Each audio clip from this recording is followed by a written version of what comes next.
AP CM Chandrababu ఆసక్తికర వ్యాఖ్యలు చేశారు. ప్రస్తుతం రాష్ట్ర తలసరి ఆదాయం 2.68 లక్షలుగా ఉందని సీఎం చంద్రబాబు చెప్పారు. 2047 నాటికి ఈ మొత్తం 58.14 లక్షలకు చేరుకుంటుందని అంచనా వేశారు. టీడీపీ పాలనలో 13.5% గ్రోత్ ఉంది. ఇకపై ఈ గ్రోత్ రేటు 15% పెంచాలని చూస్తున్నాం. 2047 నాటికి ఈ వృద్ధి సాధిస్తే 58,14,916 కోట్ల తలసరి ఆదాయం సాధిస్తామని, ఏపీ నుంచి అమెరికా వెళ్లిన వారు అక్కడి వారి కన్నా ఎక్కువ సంపాదిస్తున్నారని, ఆ ఎన్విరాన్మెంట్ ఇక్కడ కూడా కల్పిస్తే మన ఆదాయం కూడా భారీగా పెరుగుతుందని అన్నారు. వృద్ధి రేటును డబుల్ చేస్తే 4.5 రెట్ల ఆదాయం పెరిగిపోతుందని, గత ఏడాది కంటే ఈ ఏడు 4.03% వృద్ధి రేటు పెరిగిందన్నారు. 1% ఆదాయం పెరిగితే ఏటికేడు ఆదాయంలో పెరుగుదల వస్తుంది.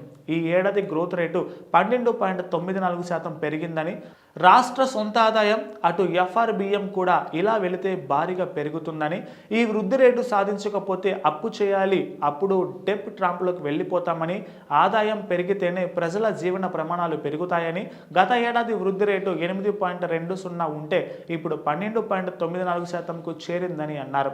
ఆల్ ఇండియా గ్రోత్ కంటే 3.24% అదనంగా గ్రో అయ్యామన్నారు.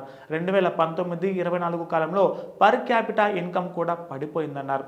తాము విడుదల చేసిన విజన్ డాక్యుమెంట్ను దేశంలోనే తొలిసారి 14 లక్షల వ్యూస్ వచ్చాయన్నారు.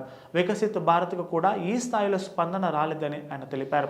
2047కు $2.4 ట్రిలియన్ ఆర్థిక వ్యవస్థగా మారడమే తమ లక్ష్యమన్నారు సీఎం.